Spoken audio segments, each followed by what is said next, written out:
Welcome to St. Alphonsus Willcast, the podcast where we explore the many facets of health and well-being. This podcast is brought to you by St. Alphonsus Corporate Health and Wellbeing and a generous grant from the St. Alphonsus Foundation. Thanks for listening and enjoy the show. Hi, everyone, and welcome back to the St. Alphonsus podcast, our Wellcast. My name is Amy James. I'm a registered dietitian with the Corporate Health and Wellbeing Department. And today we've got Gabbie Bubar. She's another registered dietitian. Hi, Gabbie. Hi. And we also have Kim Cleveland. She's our in-house nurse practitioner. What's up, Kim? Hello. Today we are going to talk about something really important, and that is the wonderful, wide, vast world of health information, where we get it from, what we decide to pay attention to and adhere to and listen to, and what we shouldn't listen to. It can be quite complex, and so we are excited to dive into this a little bit deeper. And with that, I'm going to let Kim take it away with some talking points at first. So finding accurate health information is a really important topic to me because in my background, I did a lot of primary care and family medicine, and people came in with all kinds of information from all kinds of sources. You can imagine. A lot of it, I feel like, was generational or, depending on maybe talking to a relative or a friend of a friend or getting things from the TV and from advertisements, on the internet, of course, magazines. There's just so many places you can get health information, and some of it may or may not be true, right? Yep. So pretty much you're just bombarded with information, I feel like, in general right now. Anywhere you go, it can be really overwhelming. I think it can be really difficult, too, when you're looking specifically for information about a topic, and then you find a couple of different sources, and they say things that are completely contradictory. So unfortunately, in those situations, our tendency is often just to see whatever sounds good to us and go with it a little bit, which can kind of create a little bit of a problem depending on, your degree of education about a topic at the baseline or where you're getting that source from or who sounds the most convincing. Yeah, I'm sure everybody hears. Oh, yeah. Yes. It's funny because even as healthcare workers, I do this. I do too. I'll do the Google search or whatever, and you're so right that I tend to lean into things that are kind of like self-fulfilling, right? Or that's like, no, this is what I believe, so this is what I'm going to choose to believe. Exactly. Yeah. Or you read it and you're like, I don't know about Yeah. that. I'll just skip that. But Yeah, that might require me to make a big change in my life, and I don't like that. Yeah. Well, you bring up a really good point that, we live in this world now where we have so much information at our fingertips. Like, it's just a Google click away. It's a button away. It's a phone call away. It's an ad away. And so I think really the problem is, like, how do we even organize this information, and how do we discern between what's legitimate and what's not? And I'll say, as a dietitian, there is so much information out there about nutrition. Yeah.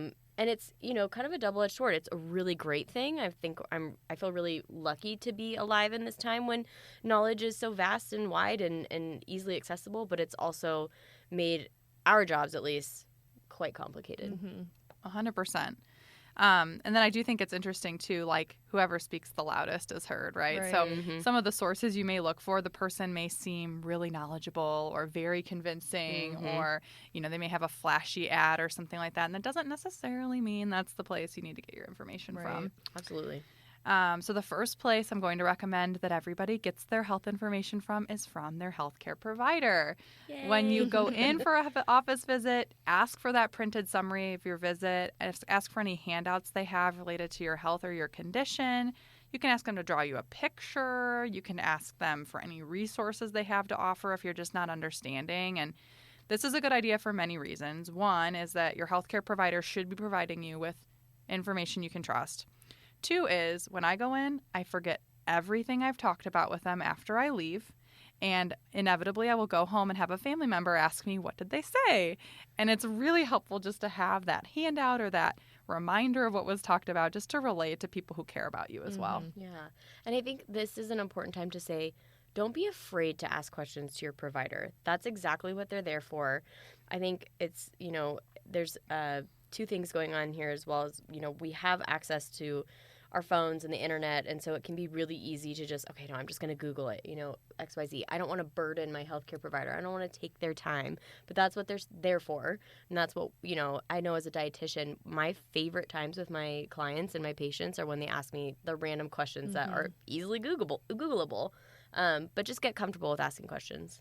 I think that's great. And then bringing in questions at the beginning of your visit to ask. And then afterward, if you've forgotten things, if you're on like a patient portal or have MyChart or one of those other options, you can always send an email to your provider afterward. And don't be afraid to do that either. That is exactly what they're there for. Yeah. And sometimes I've done this personally. I'll kind of type up a little list of questions I have going in or things that have come up before, like just a check-in or like a well-check kind of visit, just so I don't forget, like, because there's like a bunch of different things going on. So it's just like a reminder. It's like, okay, here's my little checklist I want to go through while I have time with them. Yeah. That's a really great idea. Okay, so I would be remiss if I did not talk about the internet. So that is where we're going to go now. The exact opposite of your healthcare provider.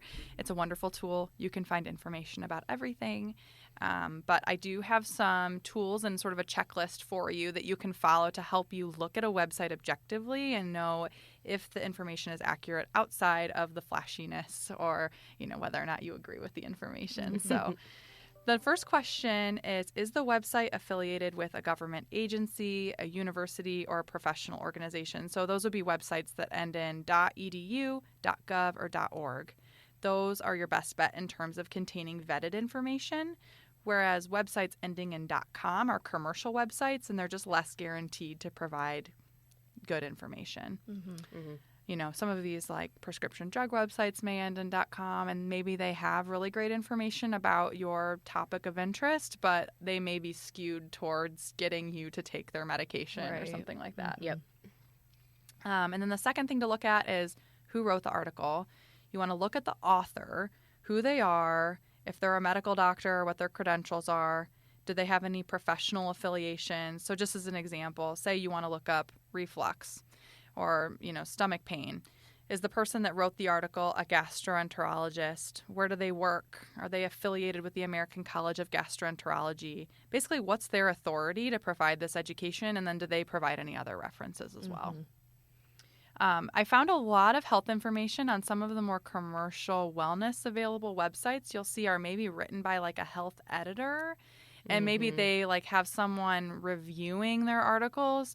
And not to say that those can't be trustworthy, those can be sometimes, but they aren't written directly from the source. So you're kind of playing a game of telephone eventually, and so it may not provide as detailed or as accurate information, but I can't say that every single one of those options is terrible either. Just something to think about. So let's talk about where not to get health information. I like this topic. Number one is Facebook. Yes. A lot of that's going to be about individual experiences, and it can be really valuable. Like there's lots of actually like support groups and people who are connecting over shared experiences or diagnoses on social media, but it's really not a good place to get information about what you should do with your health. I'm sure both of you as dietitians have heard like, oh, I saw one of my favorite influencers or a friend on Facebook has tried X diet and has done really well on it. Definitely. Yeah. And like Instagram too, TikTok, all of those social media platforms. It's very prevalent. Like I see it too, like constantly coming through. So. Oh, yeah.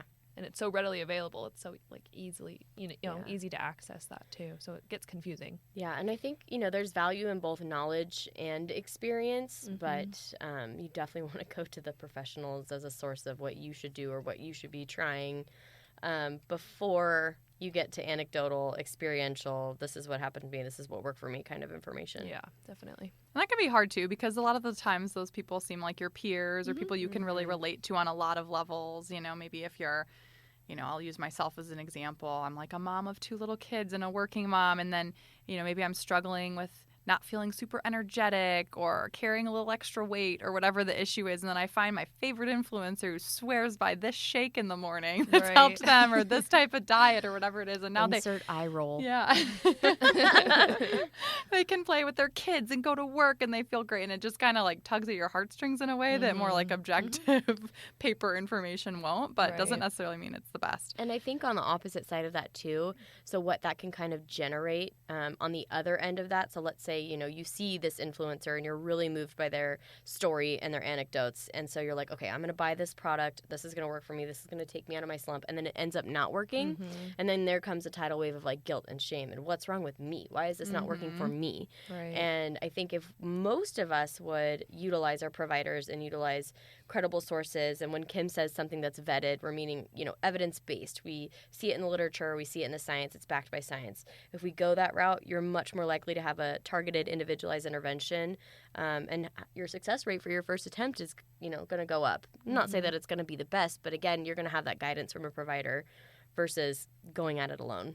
100%. I think it always helps to have someone really in your court, like you're talking about there, kind of helping guide you throughout the process. And you just won't get that as much on the internet. The one exception I have for the internet is going to be a surprise, and that's YouTube. Yeah. Okay. So This is YouTube surprising. is doing some really great stuff to help sort of combat disinformation. And many professional organizations have their own YouTube channels because they want to use the internet as a learning modality, a teaching modality for patients and people in the world. So they can be good sources, like, the American Diabetes Association or the American Heart Association. They have really great videos on YouTube as well. But when it comes from one of those entities or another, there will be a little bar at the bottom of YouTube that will sort of say whether or not that information is credible. And YouTube, like if you click on YouTube, they tell you all of their criteria that they're using to actually vet some of this information. So while it may not cover every video that's being published, if it's getting a lot of views or if it contains information about certain health conditions, they are doing a decent job vetting it. So if you see something, you can look for that to kind of know if you can trust it or not. That's great. Yeah, that's good to know. I didn't know that. Yeah, I was surprised too. But basically, just to recap all of what we talked about, this will all be in the show notes, but the number one thing is to ask your healthcare provider questions when you're looking for health information. To always sort of be thoughtful when you're looking on the internet or in magazines or other sources. Like, is this article or is this information trying to get me to buy something or do something? Because that would be a red flag that you would not want to listen to that information necessarily. And then if you are looking on the internet, sort of looking at the website and its affiliation, the author of the article and their affiliations and credentials, looking at who has the authority to provide education, and really who do you want to trust, and kind of judging that for yourself. And then also you can always take that information into your healthcare provider to talk about whether or not it's trustworthy or accurate as well. And then avoiding Facebook, personal blogs, and Reddit for your health information. YouTube being an exception, that it might be a good option.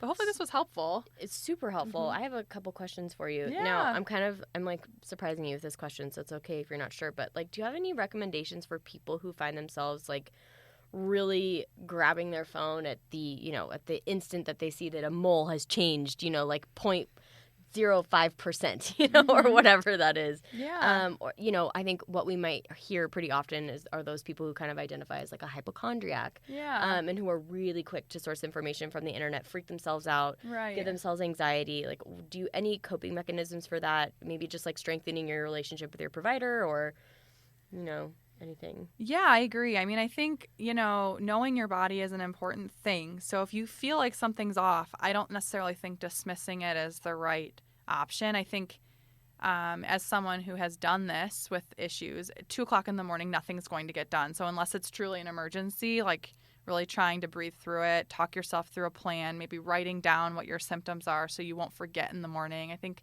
I've heard people say, and they wake in the middle of the night and then they're just worried that they'll forget even what they thought about it or something by the time they wake up, and there's a lot of anxiety there. But if you do feel really compelled to look up information, like going to professional organizations to find out what the recommendations are for having certain things evaluated is important. But yeah, sort of strengthening that relationship with your provider where you know that you can email them in the morning or call them in the morning to sort of go through some of these concerns you have or get a visit, I think is a really important part of using the healthcare system in the way that's most useful.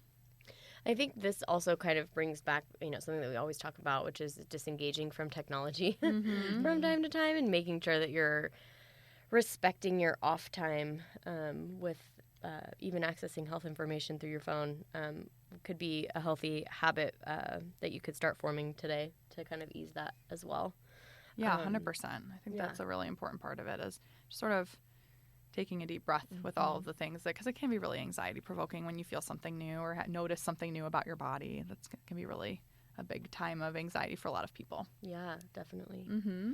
Well, this has been great. This is a nice short recap for disseminating and, looking through health information and deciding what you're going to listen to and what you're going to bring to your provider. Hopefully all of you guys will take some of this information and bring it to your provider the next time you feel so inclined. Any final thoughts from you guys?